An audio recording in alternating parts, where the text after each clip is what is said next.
Mr. Chairman, thank you for introducing my request. And as you correctly pointed out, this is a request from the 22nd of April of this year. So I want us in talking about this topic to keep that into consideration. Because, Mr. Chairman, when I wrote the request, I stated as follows in April of this year. I am writing to share my observations regarding the latest implementation agenda and report for the country package of St. Martin. At that time, I referred to number 3 of 2024. And I mentioned this has been presented in its new format. I continued, while I appreciate the visual appeal of this format, I find it lacks the transparency needed to convey a clear understanding of the current status of various project plans, along with their financial implications. And I continued, in light of this, I kindly request that this committee invite the individual ministers or a designated civil servant to provide a detailed status update on the respective themes of the country package. This approach, I continued, would greatly enhance the understanding of each project's progression and the challenges being faced. I continue, furthermore, I suggest that these position statements be submitted to the committee, this committee, ahead of the scheduled meeting. This would ensure that all members of Parliament can come prepared to engage in informed discussions. And as you rightfully pointed out, Mr. Chairman, I also indicated what are the themes that I believe should be addressed. And for the sake of the Prime Minister and his staff and the representatives of the TWO, I wish to highlight those, and these tie into the governing program 2024-2028. 1, poverty. 2, tax reform. 3, labor market and immigration. 4, sustainable economic development. 5, alternative energy. 6, universal health care. 7, climate and environment. 8, inspections and administrative enforcement. Mr. Chairman, I would ask through you that the Prime Minister and his support staff direct the discussions into those avenues. Because as I mentioned, I am quite aware, so please, it does not need to be pointed out again, I am quite aware of all updates, all reports that have been done in the context of the TWO. So please don't point it out. It doesn't need to be pointed out to me in any case, but I really would like us to zoom in on the matters that this government has indicated are important. Secondly, Mr. Chairman, on this topic, in our recent discussion with the State Secretary of Kingdom Affairs, it was pointed out, and my question is, what was pointed out was that the government of St. Martin, in the context of the country package, and everyone knows my stance on the starting point of the country package. However, given where we are, the State Secretary pointed out, and I quote, the government of St. Martin needs to establish some clear priorities in the context of the country package themes. I would like to know what are those priorities for the government today. Thank you, Mr. Chairman. Mr. Chair, allow me to begin by providing Parliament with a brief history of the origins of the country package, what it represents and what prompted these reforms. We all remember the devastation and the impact of the COVID-19 pandemic in 2019, 2020, and 2021, while its direct effects were mainly in the field of public health. The indirect consequences were deeply felt across the economic, financial, and social sector of St. Martin. At that time, projections showed that St. Martin's debt ratio would reach unsustainable levels, and with the pandemic still ongoing, the strain on our national economy was expected to persist for some time. We must also remember St. Martin was devastated by Hurricane Irma and also Hurricane Maria in 2017, and was at that time still a strong struggle that moved forward with the pandemic of the COVID-19. The COVID-19 amplified and actually magnified our vulnerabilities and risks. At this time, all the Caribbean partners of the Dutch Kingdom came to the realization that financial assistance from the Netherlands was essential to avoid severe financial consequences. In discussion with the government of the Netherlands, it was agreed that this support would be accompanied by a package of reform measures, what were now referred to as the country packages. The country package consists of structural reforms aimed at ensuring resilience, sustainability, and long-term stability. These reforms are not ad hoc initiatives or a list of short-term projects. They are institutional and regulatory measures designed to modernize government, improve the efficiency of public sector, stimulate economic growth, and strengthen our institutions. They include new frameworks, improved processes, and organizational reforms intended to promote good governance, financial stability, and socio-economic development. Mr. Chair, I want to emphasize that these structural reforms are vital to the continued development and modernization of our country. They are not merely administrative exercises, they are strategic interventions to strengthen our institutions, improve public sector efficiency, and create a sustainable foundation for good governance and economic resilience. Through the implementation of the country packages, St. Martin is taking deliberate steps to ensure that government operations are effective, transparent, and accountable, while laying the groundwork for long-term self-reliance and sustainability. Allow me to highlight one concrete example of progress within the framework of the country reform package.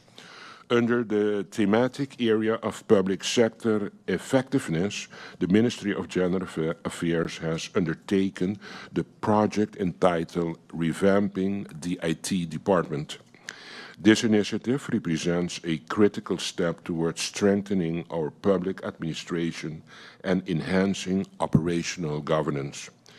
This project has resulted in the recruitment of permanent staff within the IT department, the implementation of proper incident management and service request systems, the development of a comprehensive software licensing strategy, and the digitalization of internal government operations to streamline administrative processes.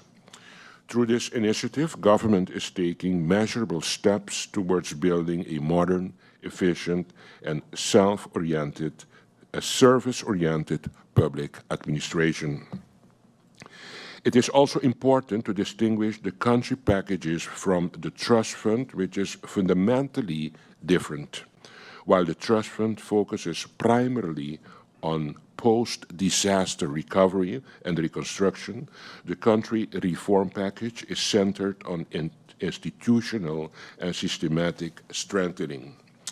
The reforms under this framework target several key outcome areas, including one, for example, the establishment of sustainable social and security systems, the improvement of financial governance and healthcare systems, the enhancement of public sector efficiency through digitalization and capacity building initiatives.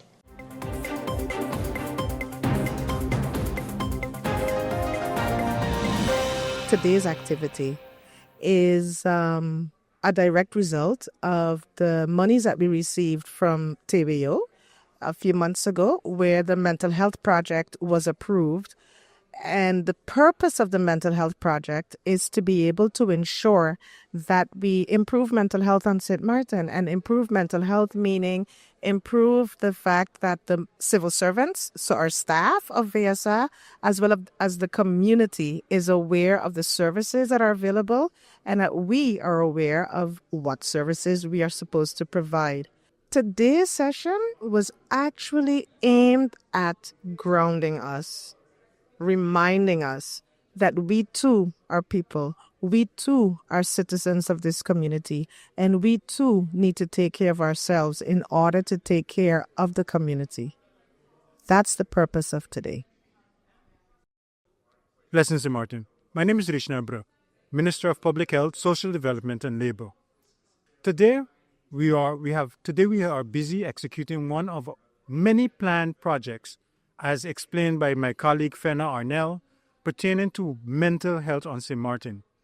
Today we are focusing on our staff, because at the end of the day, we have to ensure that our staff are in good, sound mind and make sure that they take care of their mental health as well, in order that they can better serve the community of St. Martin. It is one of many activities that we are going to do moving forward, especially seeing the growing need of mental health services in our community over the years.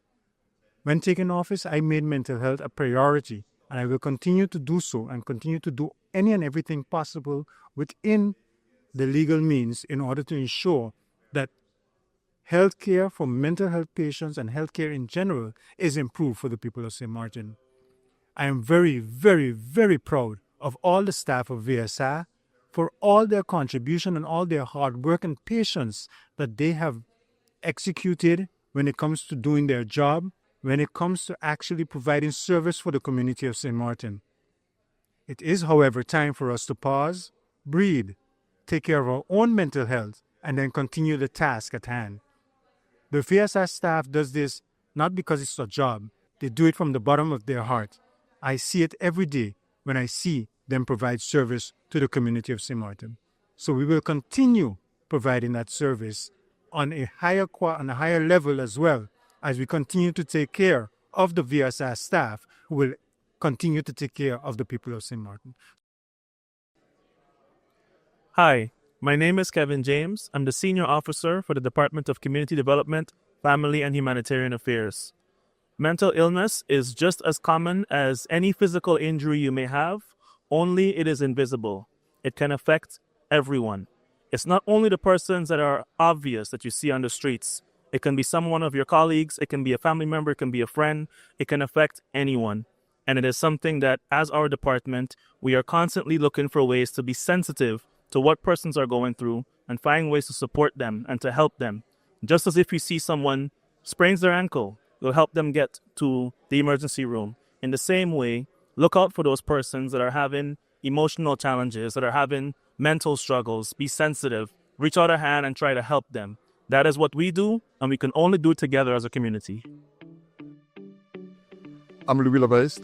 I'm the writer and director of this short skit, which I entitled Eyes Without a Face.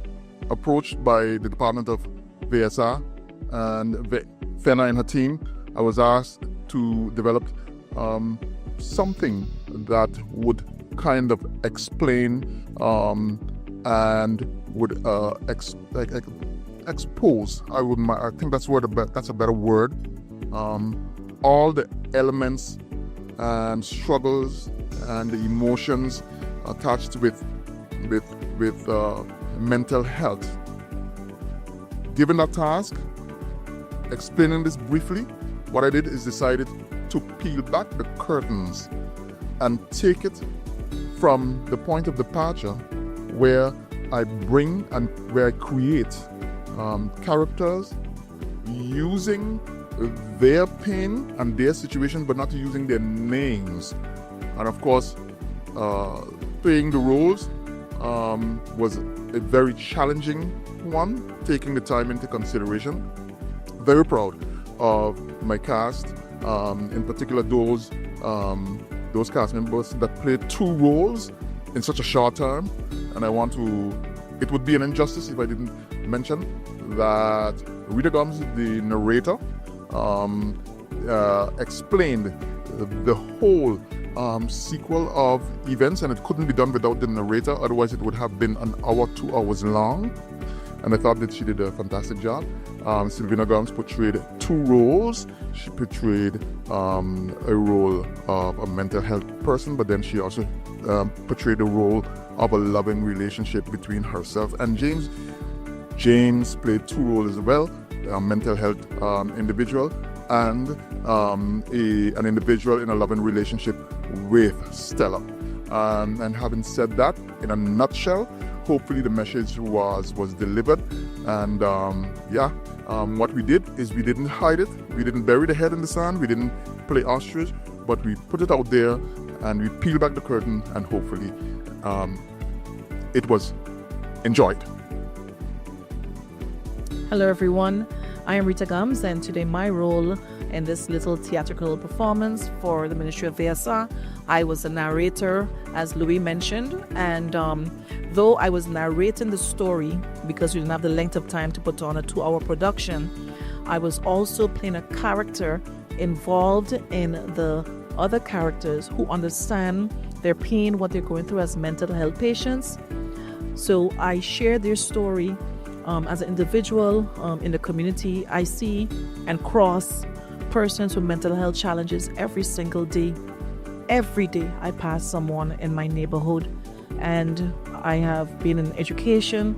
I have also had former students that I pass sometimes on the road that we're still helping out. So mental health is very deep to my heart when it comes to the well-being of everyone. I see it, I live it every day, and I want to be a part of the support team that works with these persons. I'm Sylvina Gomes, and my part in this short skit was Stella. It showed how Stella became a mental health patient because of love. It gave me a deeper understanding of how people can lose themselves and become mental health a person. And it gave me a deeper compassion and understanding for these people. Hello, my name is Earl Duzal, and I played today 2 characters. I played James as a loving husband, but as you can see in portray later down, he becomes very mentally abusive to his wife, which causes her to trigger, and that leads her to her mental health situation. And I also played Danny, who's a mental health person. Me being a seasoned actor, I had to do research on that. I never played a mental health person before, but when I got into character today, it brought so much different emotions to me that right now I even still feel emotions and the butterflies inside of me. But we really need to look into this situation and help all our mental health people, because every day you go out, you see a new face on the road and you're like, what's going on in this place? And it's sad to see that we have a lot of locals who's going into this situation, but also we have a lot of foreigners who come here and it's like, what's going on? So I'm glad to get an opportunity to portray a character like this, but I hope the message was sent and people understand what people go through being a mental health person.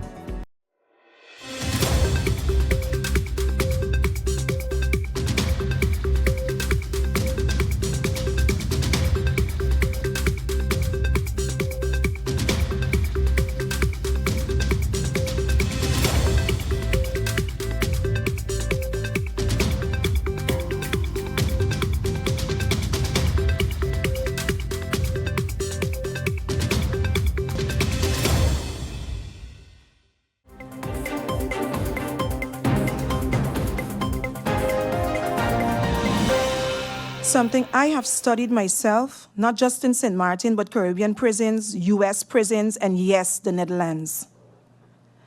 Just to let you know, through you, Mr. Chairman, and to the members of Parliament, in our schools, many students struggle with reading and mathematics deficiencies, and a significant challenge is the limited availability of reading and mathematics interventions and specialists.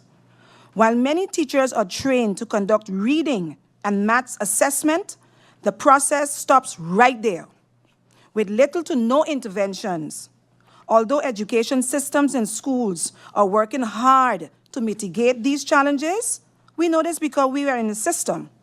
It remains a significant concern, particularly as students transition into the world, and some end up at prison gates with the same wide literacy challenges and numeracy challenges. Additionally, in schools, there are students with, we say, special needs. The more recent term is students with exceptionalities.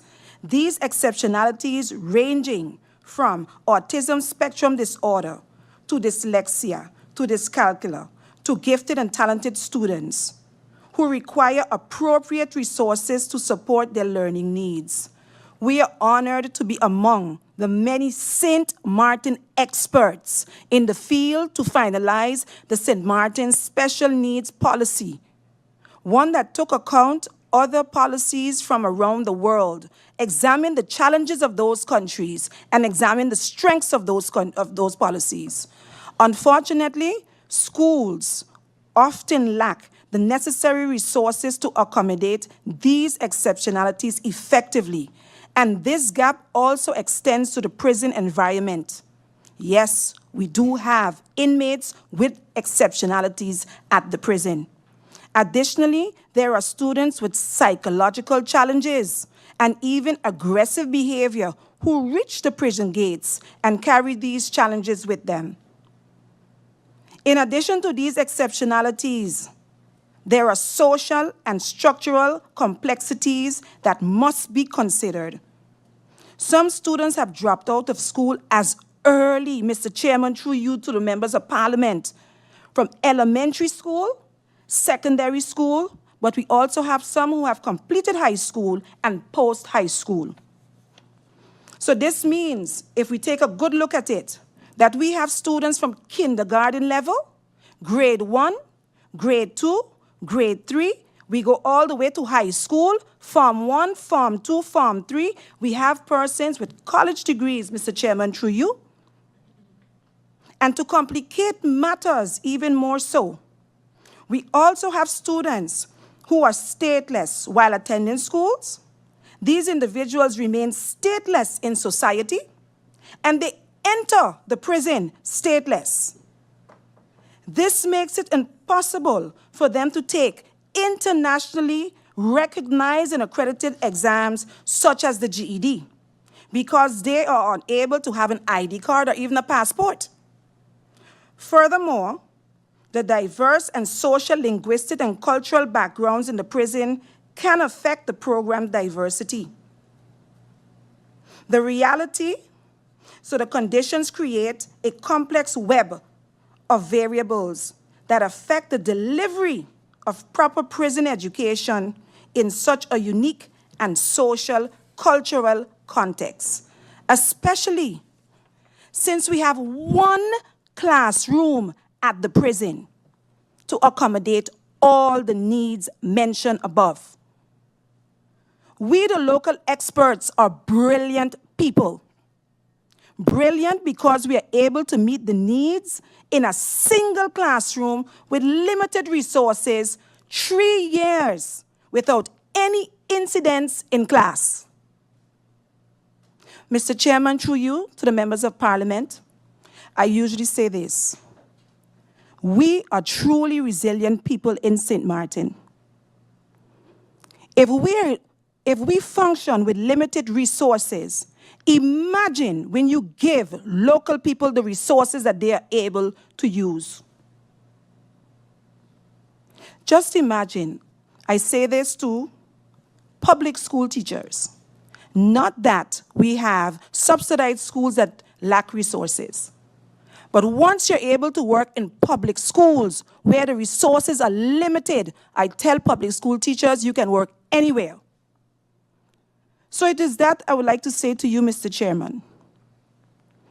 There can be an effective program when it comes to prison education. We have one. To have an effective program, you need you need to assess students' levels, that's one. So we need to know where these students are. We need to recognize the unique needs of each student and use differentiated instruction, which shows how difficult it is to differentiate. We need to be culturally appropriate. 4, we need to connect the social conditions to learning. And 5, consistently provide the appropriate resources.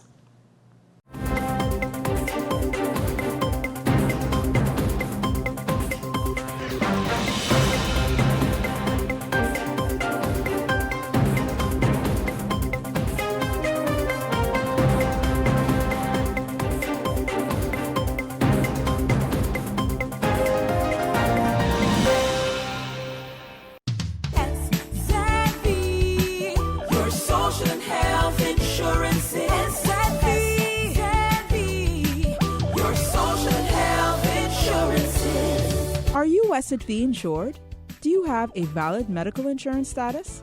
SXV is cardless. Request your My SXV account today and enter the virtual office of SXV. Go to sxv.sx and sign up now. Your social and health insurances. 24/7 TV programming on www.stmartinmediacenter.com, SXM Daily News, PBS NewsHour, Now You Know, Com programs, documentary, entertainment, sports events, Saturday children's hours, religion programs, and movies. Click on SXM TV broadcast to see your favorite programs.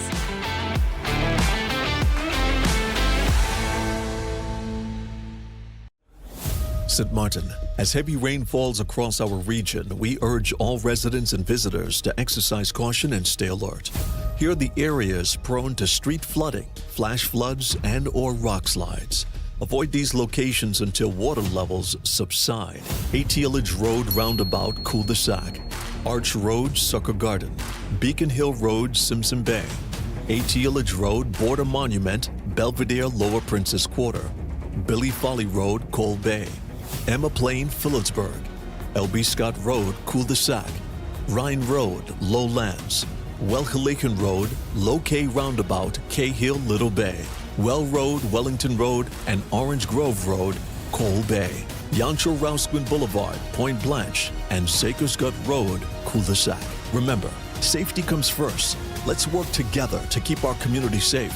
This public service announcement is brought to you by the Department of Communication.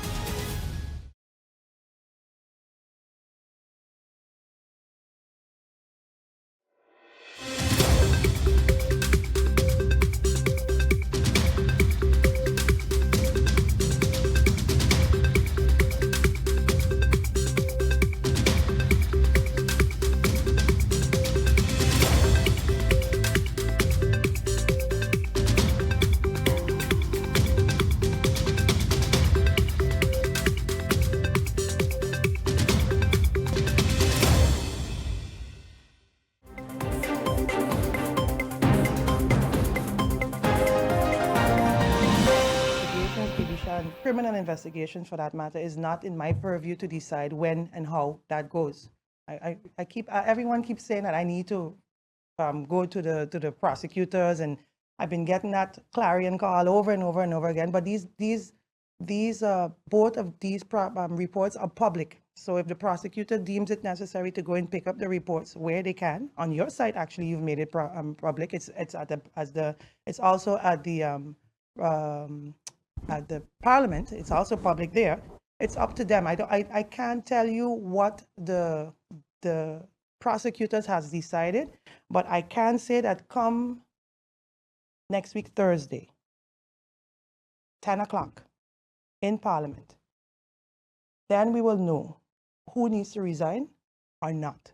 Because then I will be able to give a full breakdown of what the cause and effects of 2023-2024 issuance of license has caused this country. And why I'm getting gray hairs every day with taxis asking me and begging me to find them work. Every day, up to yesterday, in my kitchen, trying to cook a meal for my kids. A taxi driver is bawling. A taxi driver that's been a taxi driver for more than a decade can't find work. because it's so overly saturated. So come November next week, when is it? November 13th, 10 a.m. live on Parliament, we'll find out who has to have more accountability or not after that meeting. Okay? Minister, as the gatekeeper of the people's business, you are the gatekeeper of TIAT. Here we have the Minister of Justice. You know very well that the prosecutor's office will do nothing unless an official complaint is filed. You are the gatekeeper of the TIAT ministry. And so is the Integrity Chamber. And at least just leave it at that. They are also the gatekeeper. Thank you, Bibi. Thank you, Minister. Emil, you have the floor. Minister, first a clarification question. There was a press release where the Chamber of Commerce attended the FCCA conference, and there's been some feedback from the business community about, why are they spending money from the Chamber to go? Did you, as Minister of TIAT, request that the Chamber of Commerce go to the FCCA conference to accompany you? This was on the Chamber of Commerce itself. We can't micromanage the decision, but it was a decision on their own to go to the FCCA. And were they involved in your negotiations, discussions? We had one. It was weird. We had one meeting I did have a meeting with the Chamber of Commerce, because I usually do, but we took the opportunity to meet while we were there and to discuss what TIAT is busy with and how the Chamber of Commerce could assist. Sorry, just for clarity, I mean, in your meetings with cruise line executives, If I met with them? No. And with the Chamber? I met separate with the Chamber. I didn't have any meetings with the Chamber. Most of my meetings was with the port.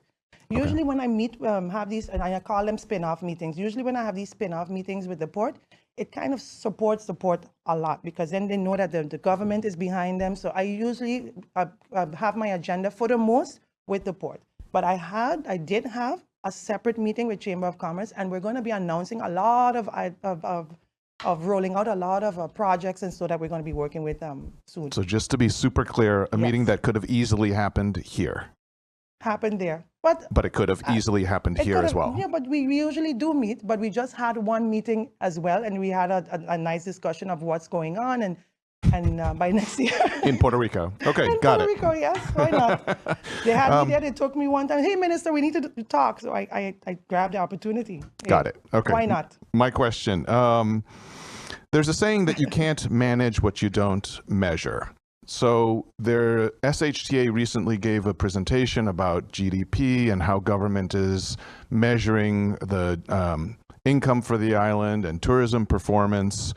How do you, as Minister of TIAT, measure tourism performance, and what are your expectations for the upcoming season? Let me say this. I think how we've been measuring was a bit, we're behind in how we've been measuring it. And right now, at this point, at this juncture, we're busy putting mechanisms in place to measure it more concretely. And one is that e-card, with that information that we're getting right now from the SXM, what is it? E-card, the ED card. The ED card, the data from that ED card is very helpful. And we're busy right now also, there's a TWO, a country package project on digitizing our stats department. So I don't want to say much about how it's been, but I could say that we are taking note and making sure that we're doing it correctly and in a more modern way, and it'll be more updated coming soon, especially when we do, again, some work with my minister, my prime minister colleague and I, Asekura. When Asekura comes online, I could say by 2020, end of 2026, 27 going forward. Yeah, because it takes time. I know I saw your facial reaction, but you know how things go sometimes in government. But by then, I think we will be able to have the right tools to measure our GDP and everything once these mechanisms are in place.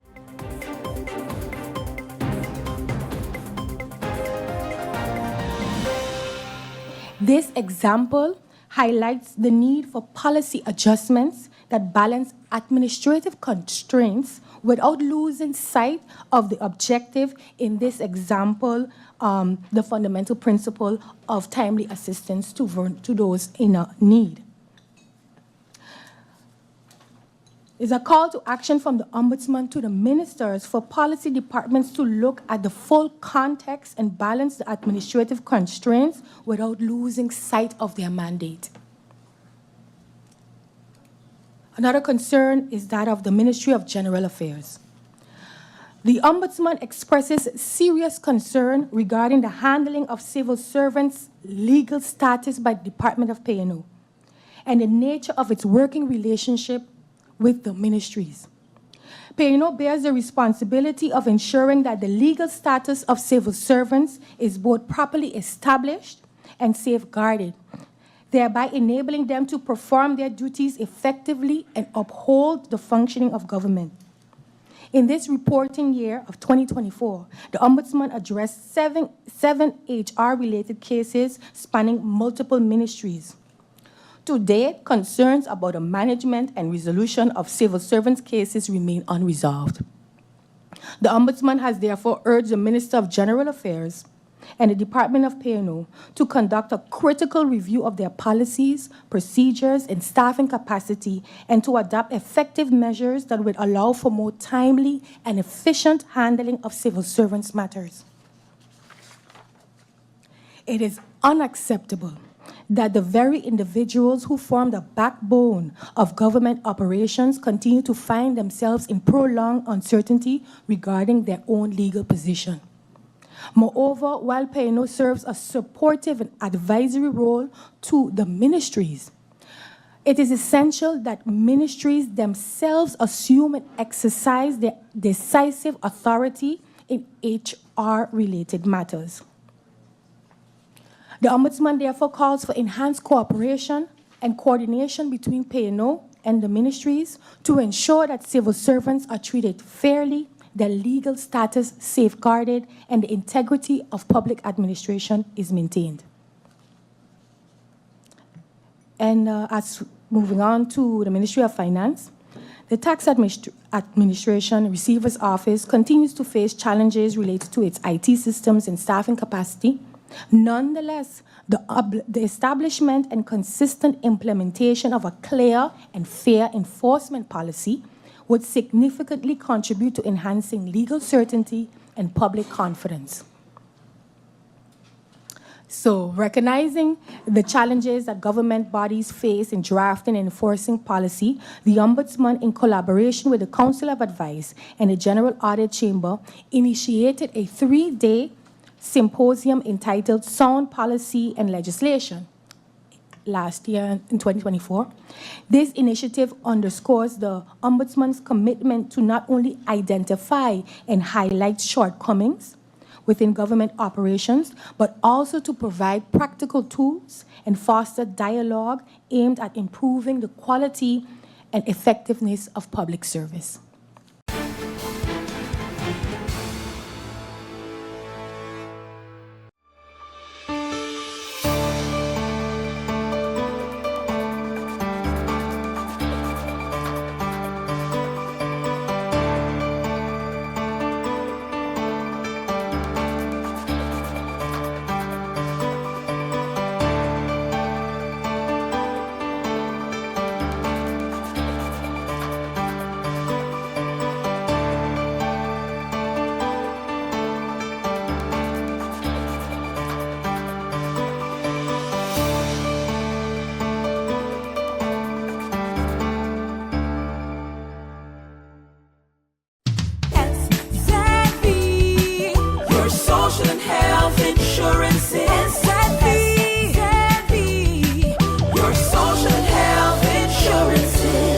Are you SXV insured?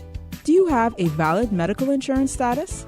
SXV is cardless. Request your My SXV account today and enter the virtual office of SXV. Go to sxv.sx and sign up now. SXV, yeah. Your social and health insurances. 24/7 TV programming on www.stmartinmediacenter.com. SXM Daily News.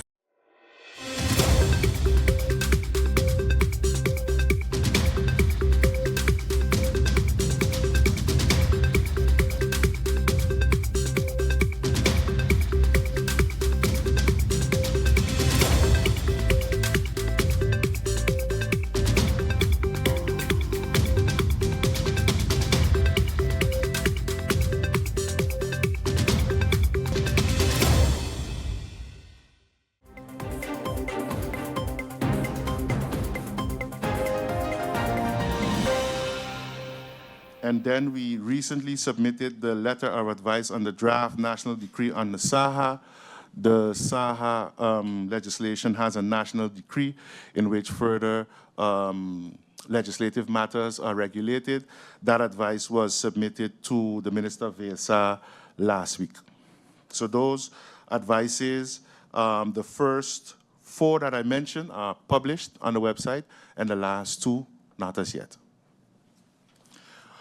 Continuing with your questions, MP Irion, what does the plan entail with regards to support to Parliament, and also how can we expedite the process of the advices that are handled by the SED? Well, I have some bad news. Well, maybe not for Parliament, but for government. We have to expand our function book. At the moment, the SED cannot continue at the pace that we're going. We need additional support with regards to at least 2 seniors. We have some advice from Parliament that is pending, and we are definitely going to be submitted a revision of our function book to government, and we hope and we look to Parliament for support that revision can be done within the legal allotted time. And once that revision is done, we will be able to hire more lawyers that will be able to support the institution and, by extension, Parliament.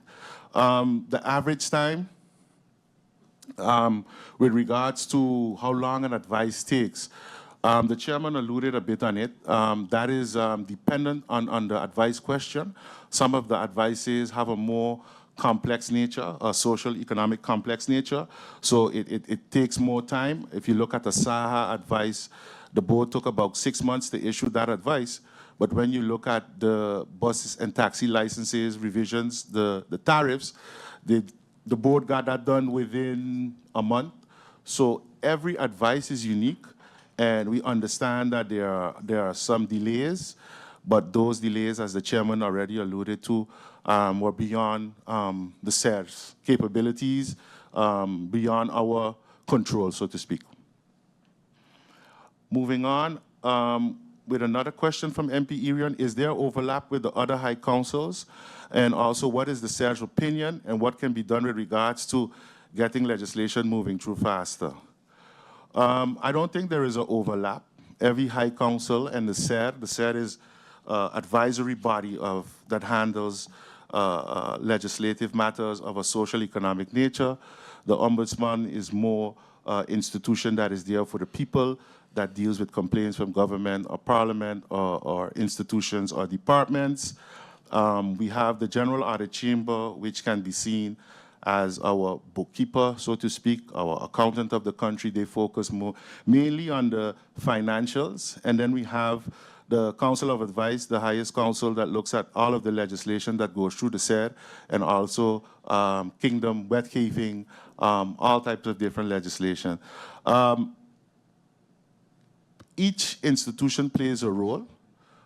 Each institution, you can't have a country and don't have high councils and SED. You can't have a country without a parliament. You can't have a country without a prime minister. So I think that answers my personal opinion on the matter. What can be done with regards to getting the legislation moving through faster?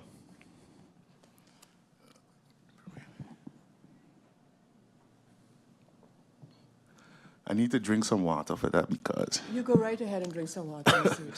This question is a loaded question. And at this time, my boss is here next to me. I'm going to say that we are looking into how we can get the legislation moving through faster. We have some challenges. We have some challenges in government. And the chairman is hopefully will have the opportunity to speak to the Honorable Prime Minister with regards to that. And I think all members of Parliament know what the situation is.